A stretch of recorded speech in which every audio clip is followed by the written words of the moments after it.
Jake Morrison sat cross-legged on the floor of the ship's lounge, surrounded by broken pieces of a gaming console. His blonde hair kept falling into his blue eyes as he worked, but he didn't seem to mind. He hummed an old song from Earth while his fingers moved quickly over the damaged circuits. The boy looked completely normal.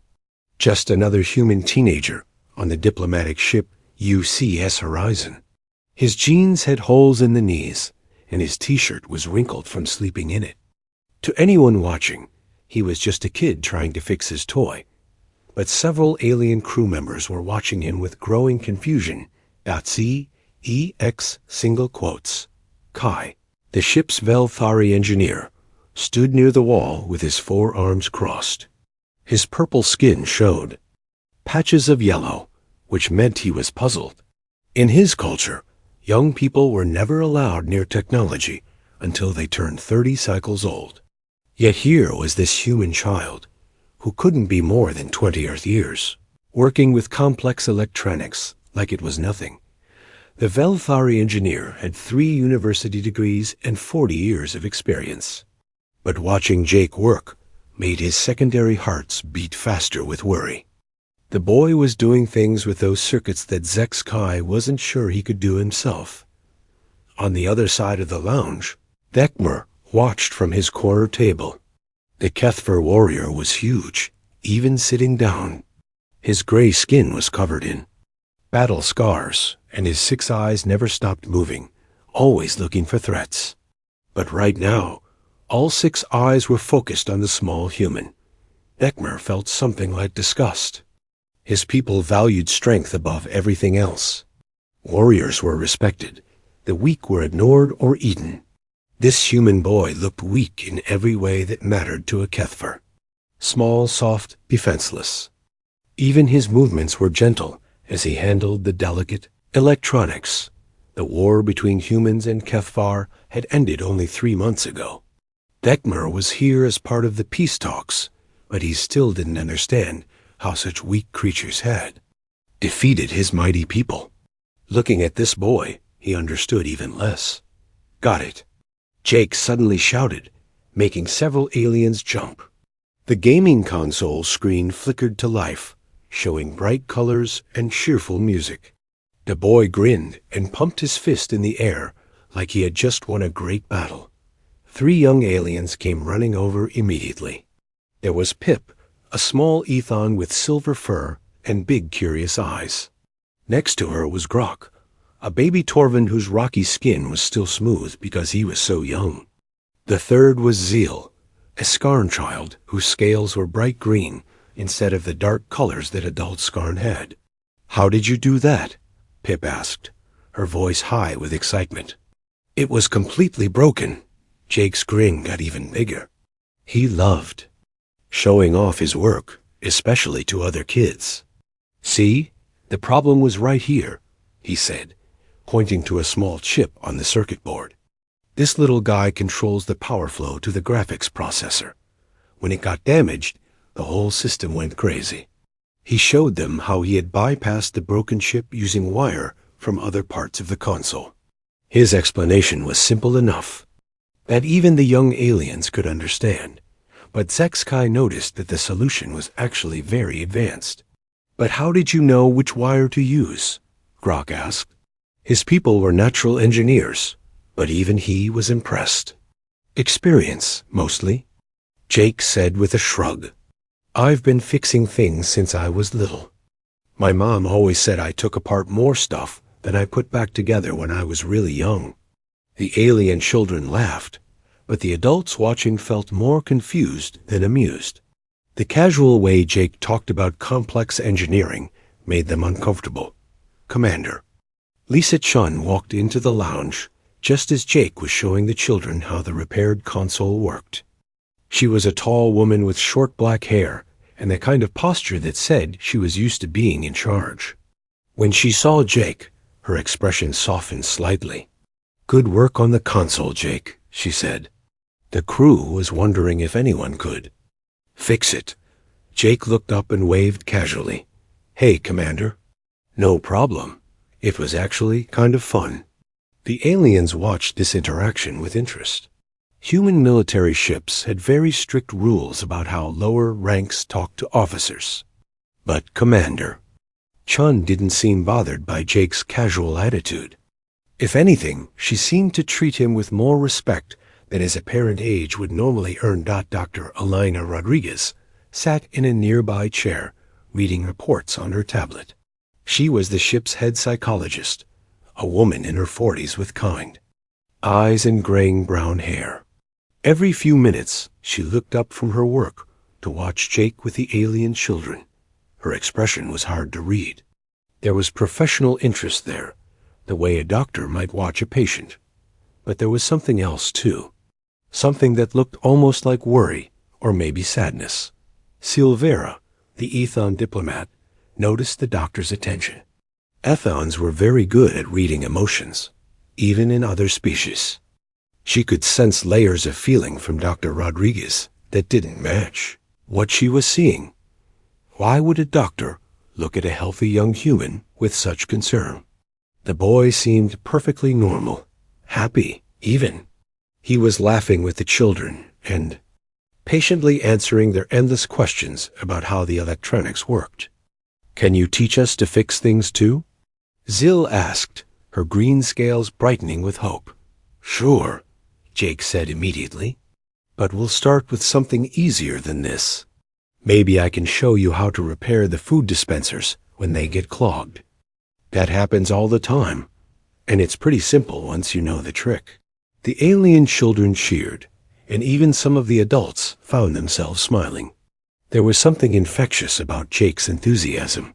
He genuinely seemed to enjoy helping others and sharing what he knew. But Grixino, the Torvin trader, felt suspicious. In his experience, young creatures didn't give away valuable knowledge for free. There was usually a price, even if it wasn't obvious right away. He made a mental note to watch this human boy more carefully. As Jake continued working with the children, the adult aliens began to form their own opinions about him. To most of them, he seemed like a typical human teenager, friendly, energetic, and surprisingly skilled with technology, but still just a child. Lekmer remained unimpressed. The boy might be clever with electronics, but he would be useless in a real fight. Humans were weak, and this one was weaker than most because of his age. Zexkai was more interested than dismissive. The boy's technical skills were genuinely impressive, even if they were wasted on entertainment devices. Perhaps human children developed faster than other species. It would explain some things about the war. None of them suspected that they were watching one of the most dangerous humans in the galaxy. To them, Jake Morrison was just a teenager who was good with machines and nice to alien children. They had no idea who he was. 2 days later, Jake was in the ship's workshop teaching Pip how to clean a food dispenser filter when the maintenance alarm went off. The sound was sharp and loud, cutting through the normal hum of the ship's engines. Red lights started flashing on every wall, bathing everything in an angry crimson glow.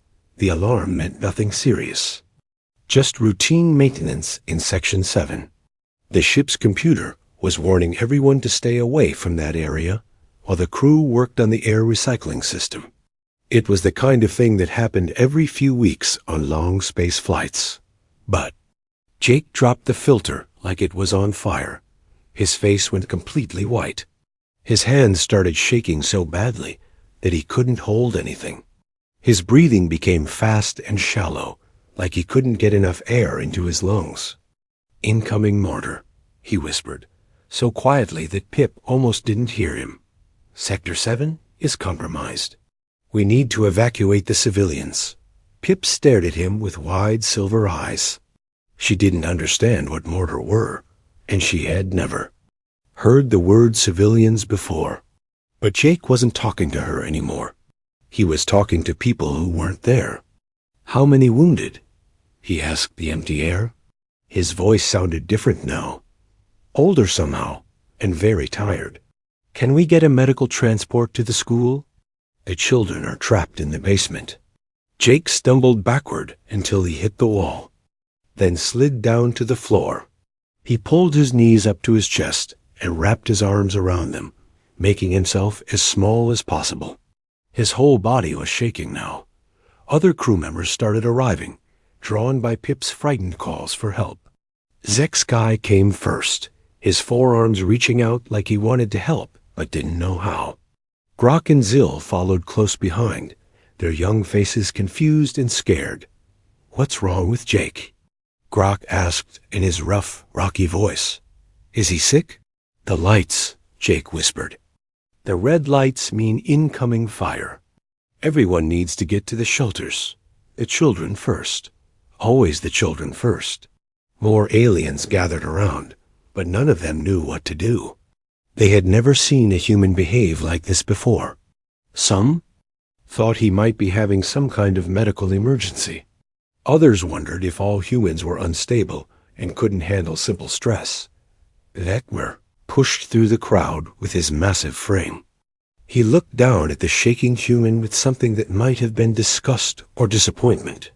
In Kethfer culture, showing fear was the worst possible weakness. A warrior who couldn't control himself was no warrior at all. "Pathetic," he rumbled in his deep voice. "I wondered how such weak creatures could fight a war. Now I see they cannot. This one breaks at the sound of a simple alarm." Silvera, the Ethon diplomat, felt differently. Her people were naturally empathetic, and she could sense the deep pain radiating from Jake, like heat from a fire. This wasn't simple fear. This was something much worse, something that went down to the core of who he was. Dr. Rodriguez arrived running, pushing through the crowd with practiced efficiency. She took one look at Jake and immediately began clearing the area. "Everyone please step back," she said firmly but gently. "Give him some space. Pip, Grok, Zill, you need to leave now. This isn't something for children to see." The young aliens protested, but the adults led them away. Only a few crew members remained, watching from a distance as Dr. Rodriguez knelt down beside Jake. "Jake," she said softly, "look at me. You're on the horizon.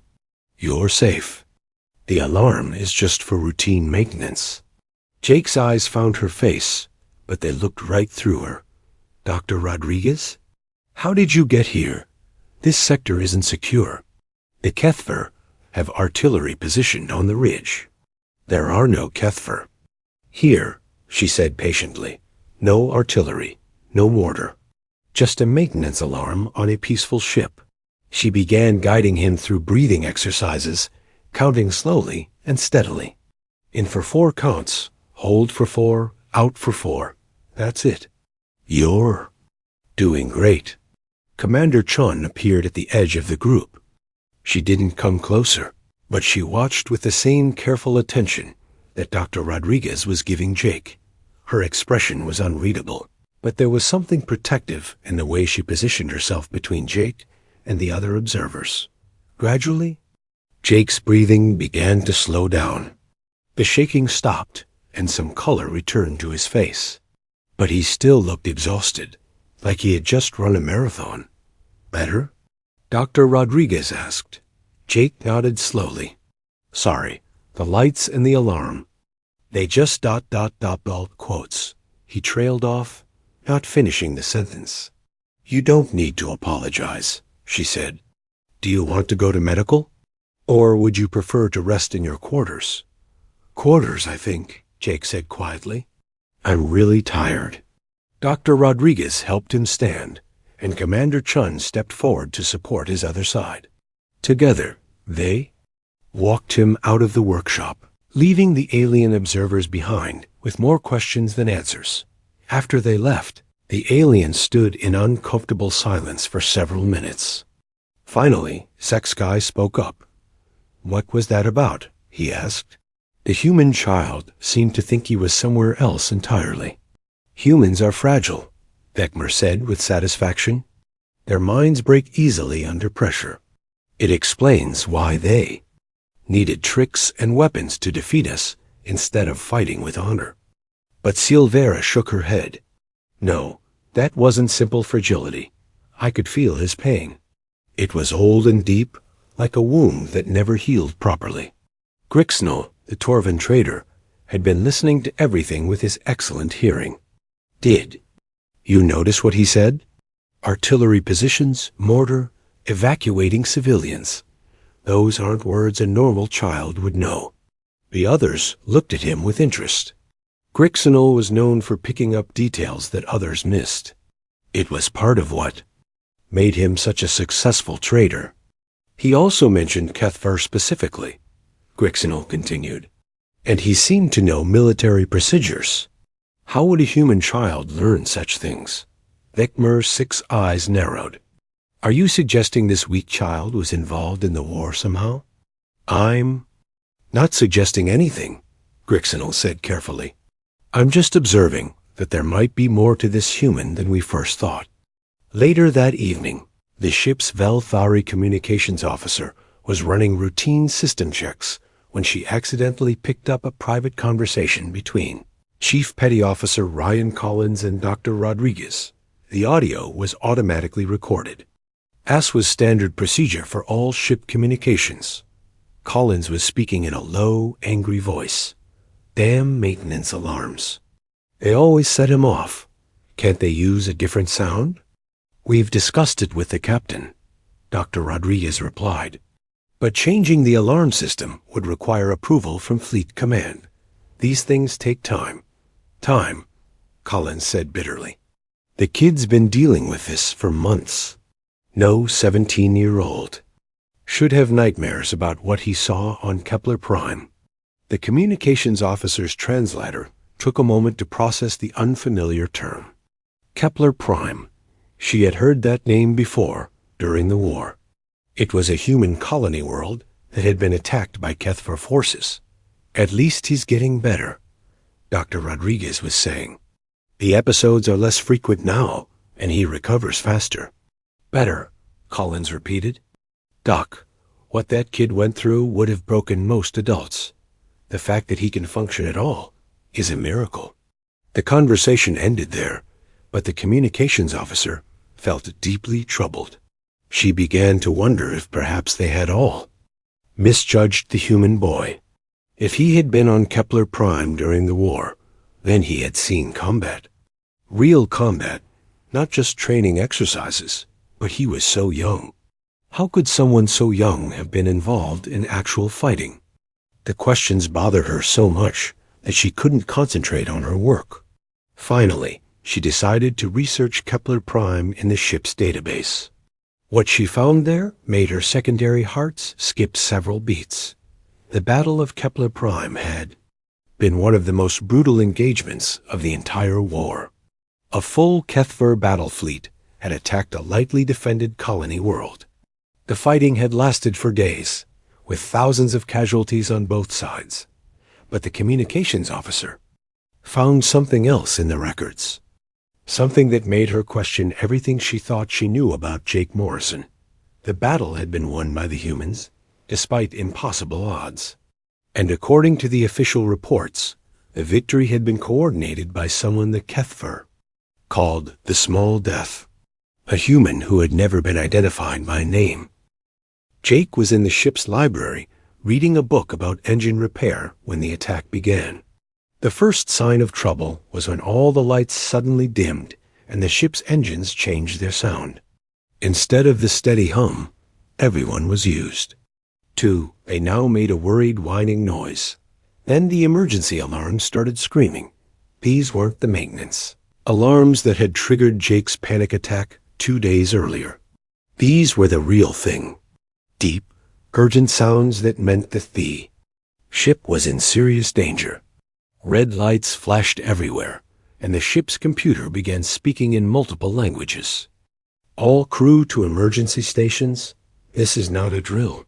Unknown vessel approaching with hostile intent. All crew to emergency stations. Jake closed his book and stood up slowly.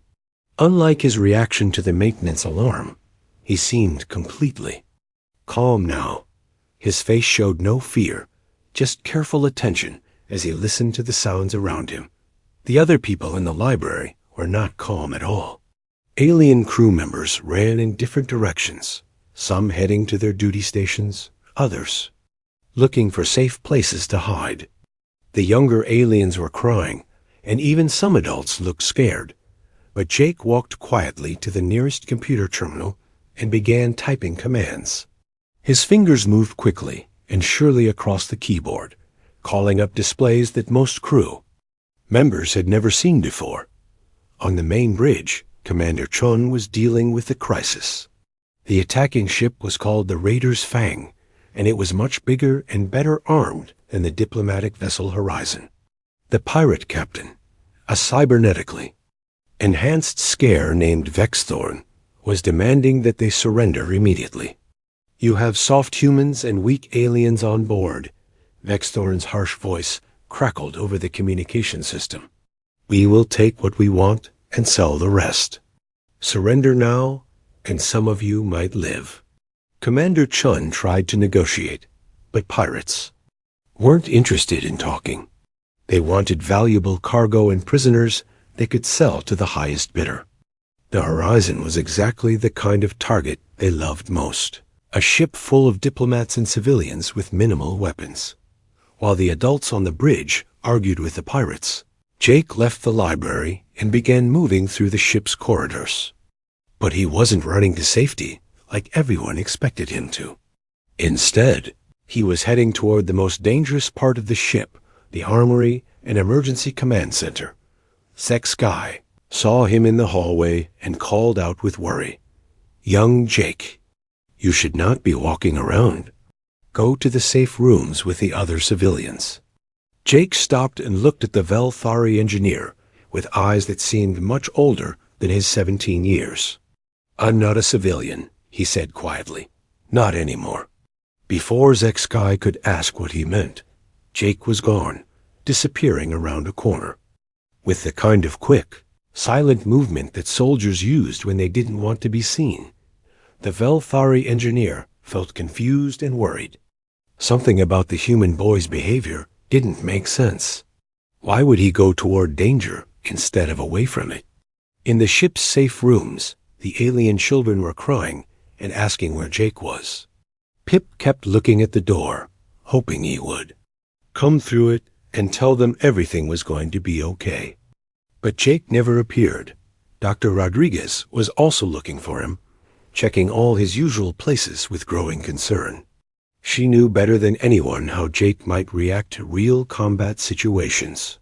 His mind still carried scars from the war, and stress could make him do unpredictable things.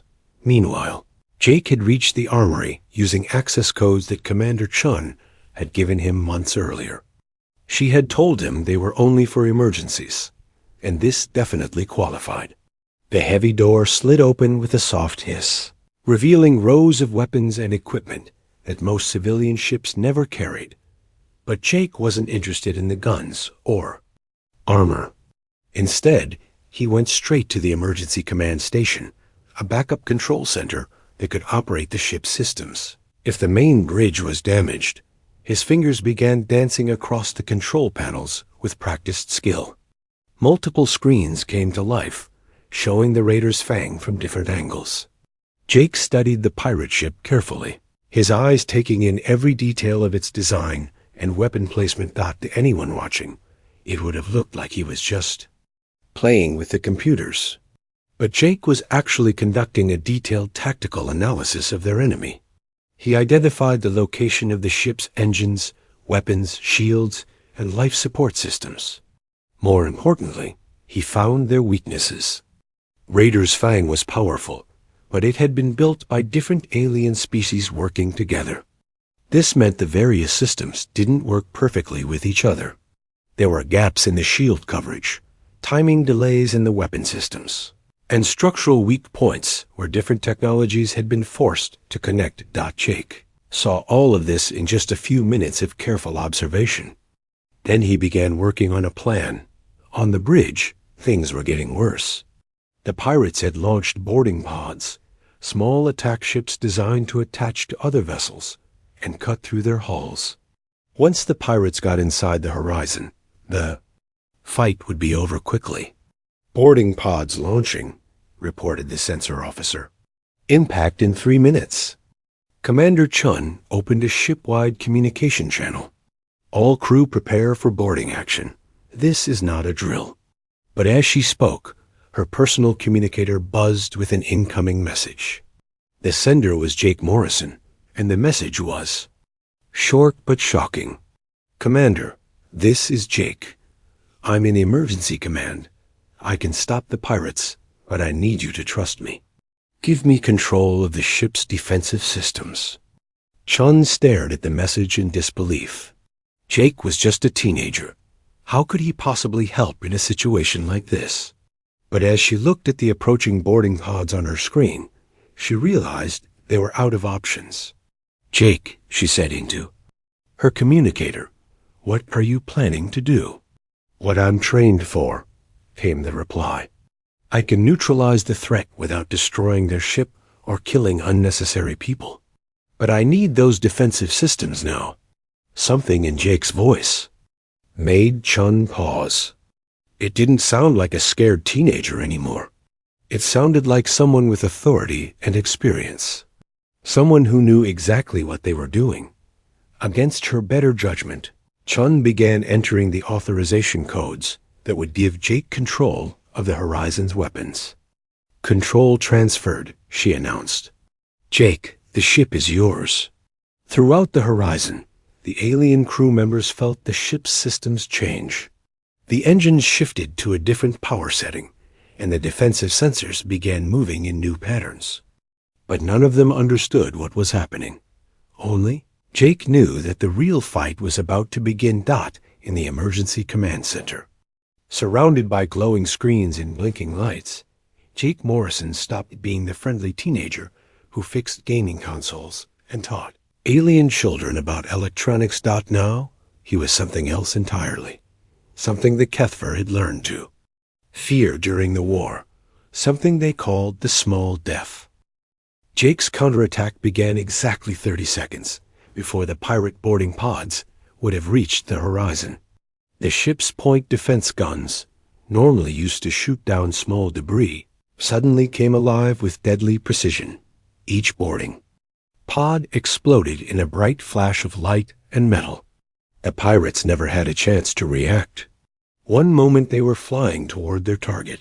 The next moment they were nothing but glowing wreckage floating in space. But Jake wasn't finished.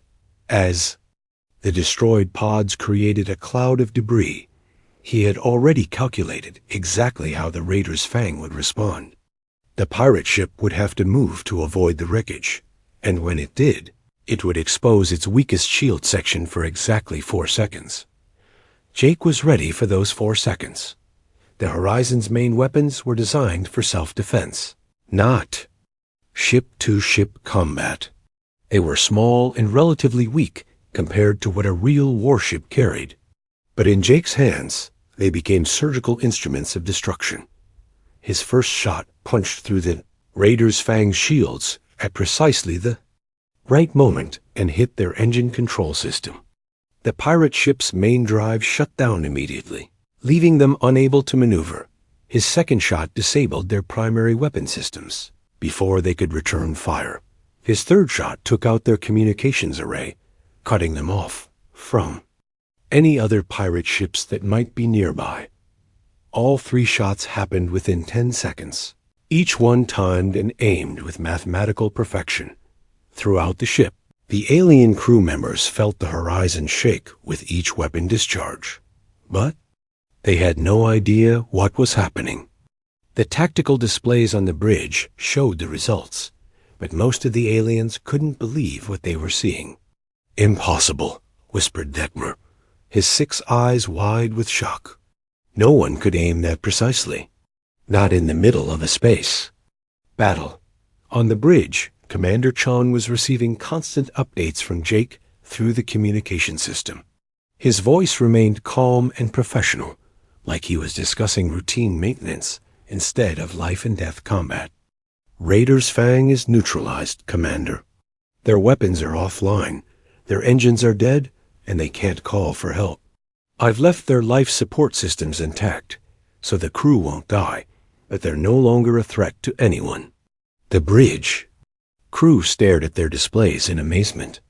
The entire battle had lasted less than 2 minutes, and they had won a complete victory without taking any damage at all. But the aliens didn't understand how it was possible. The Horizon was a diplomatic ship with minimal weapons. The Raider's Fang was a dedicated warship with heavy armor and powerful guns. By all logic, the pirates should have won easily. In the debris field around the disabled pirate ship, Captain Vexthorn was screaming into his emergency communicator. His cybernetic implants sparked with rage as he demanded to know who had defeated him so completely. "This is impossible," he roared. "No diplomatic ship has that kind of firepower. Who is your gunner? What kind of targeting system are you using?" "Commander." Chun looked at her communication panel, then made a decision that would change everything. She opened a channel that the entire ship could hear, including all the alien crew members who had been wondering what was happening. "Captain Vexthorn," she said clearly, "you were defeated by Jake Morrison, also known as the Ghost of Kepler Prime." The effect of those words was immediate and shocking. The Shinra's massive body went completely still. His gray skin turned almost white, and all 6 of his eyes focused on the nearest communication speaker. The Ghost of Kepler Prime was a name that every Kethver warrior knew and feared. During the war, human forces had been losing badly until something changed at the Battle of Kepler Prime. A human colony, world under attack by a full Kethver battle. Fleet had somehow held out for 6 days against impossible odds. When Kethver reinforcements finally arrived, they found 12 of their warships destroyed, and the rest retreating in confusion. The Kethva survivors spoke of a tactical genius who seemed to predict their every move. Someone who could turn defensive positions into death traps and make weak weapons hit with the force of heavy artillery. They called this unknown enemy the Small Death, because he killed so efficiently with so little. But no one had ever learned who the Ghost of Kepler Prime really was. The human military kept that information classified at the highest levels. Now that Moore realized he had been sharing a ship with this legendary figure for months. The weak human child he had dismissed was actually the being his people considered the most dangerous tactical mind in the galaxy. Zek-Sky felt his secondary hearts stop completely. He remembered watching Jake fix the gaming console with casual skill, teaching alien children about electronics with infinite patience. The same hands that had gently repaired toys had just destroyed a pirate warship with surgical precision.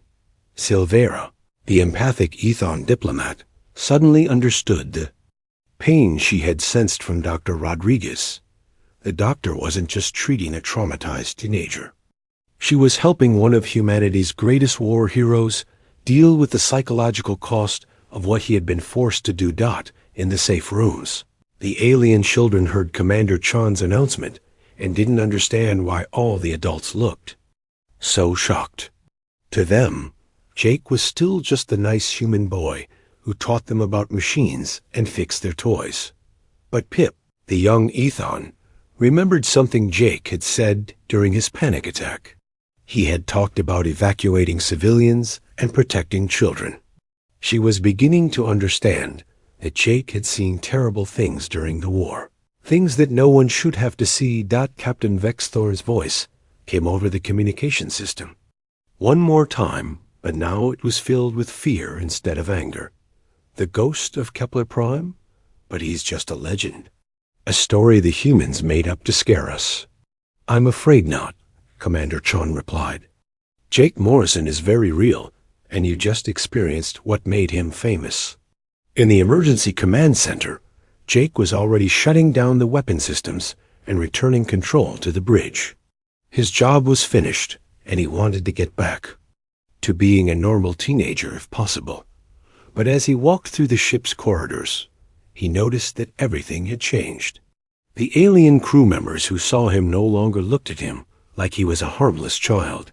Now they stared with mixtures of fear, respect, and confusion. Jake sighed quietly. He had hoped to keep his identity secret a little longer. Being the ghost of Kepler Prime was a heavy burden to carry, especially when all he really wanted was to fix gaming consoles and teach alien kids about electronics. When he reached the recreational lounge, he found Dr. Rodriguez waiting for him with a concerned expression. "How are you feeling?" she asked gently. "Tired," Jake admitted. "I always feel tired after something like that. It brings back too many memories." Dr. Rodriguez nodded with understanding. "Do you want to talk about it?" Jake looked around the lounge, seeing the alien crew members watching him from a distance. They were no longer seeing a friendly teenager. Now they saw the ghost of Kepler Prime, the small death, the tactical genius who had helped win a war. "Maybe. Later," he said. "Right now, I just want to see if I can fix the broken food dispenser." Pip was really excited about learning how to do it. As Jake sat down at his usual workspace and began pulling apart the dispenser with gentle, careful movements, the watching aliens began to understand something important about humans. The most dangerous among them could also be the kindest. Ones capable of terrible destruction could choose to create instead. And perhaps most importantly, being a hero in war didn't mean you stopped being human. Jake Morrison was both the ghost of Kepler Prime and a teenager who liked fixing things. He was the small death and a patient teacher who cared about alien children. He was, in other words, exactly the kind of contradiction that made humans so hard for other species to understand and so very dangerous to underestimate.